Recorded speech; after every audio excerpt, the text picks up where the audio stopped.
Hello, I'm Vaishali Kohli and you're watching NewsX. Now, campaigning for the Bihar election is underway in earnest, with voting for the first phase all set to take place on November 6th. Prime Minister Narendra Modi will be interacting with women workers of NDA in Bihar today, the last day of campaigning for the polls at around 3:30 p.m.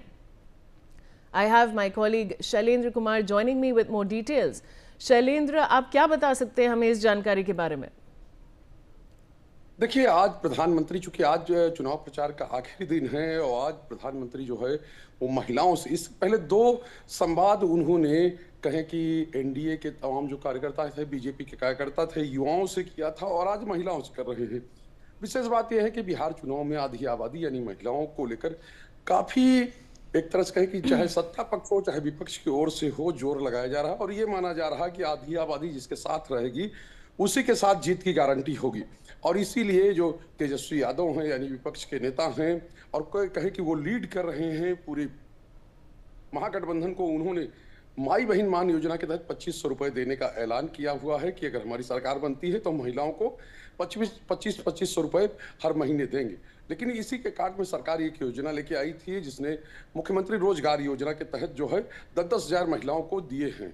अभी तक लगभग 1.5 करोड़ महिलाओं को 10-10 हजार रुपए मिल चुके हैं और साफ तौर पे कई अन्य योजनाएं हैं, चाहे डोमिसाइल का मामला हो, चाहे सरकारी नौकरियों में आरक्षण का मामला हो, ये सब महिलाओं के लिए लागू किया गया है। और आज प्रधानमंत्री जब बात करेंगे, यानी चुनाव प्रचार खत्म होने से लगभग 1.5 घंटे पहले प्रधानमंत्री जुड़ेंगे महिलाओं से और ये कहा जा रहा है कुछ महिलाओं से वो फीडबैक भी लेंगे, कुछ बात भी करेंगे, क्योंकि इससे पहले भी हम लोगों ने देखा था जीविका दीदियों से प्रधानमंत्री ने बात की थी। तो आज साफ तौर पे है, आज जब एनडीए की कार्यकर्ता जो महिला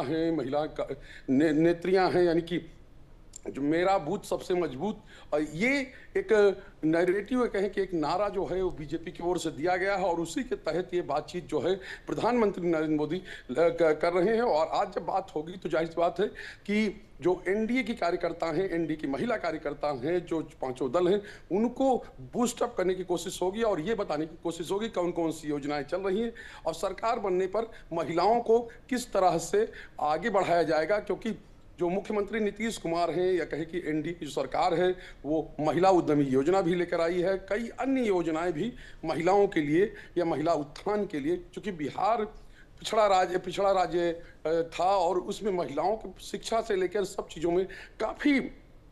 परेशानी थी। और जब कहें कि 2005 के बाद चाहे वो साइकिल योजना हो, पोशाक योजना हो या अन्य योजनाएं हो जो महिलाओं के लिए लागू की गई, और ये कह सकते हैं कि एक तरह से महिला वोटरों को ही, चाहे जीविका दीदी का मामला हो, ये महिला वोटरों का एक विशेष जो है अपने पक्ष में करने का एक प्लान जो है वो एनडीए की ओर से शुरू से ही बनाया गया है। लेकिन ये 2025 का चुनाव है जिसमें पक्ष और विपक्ष दोनों ही आधी आबादी यानी महिला वोटरों को अपने पक्ष में करने में लगे हुए हैं। जी शैलेंद्र।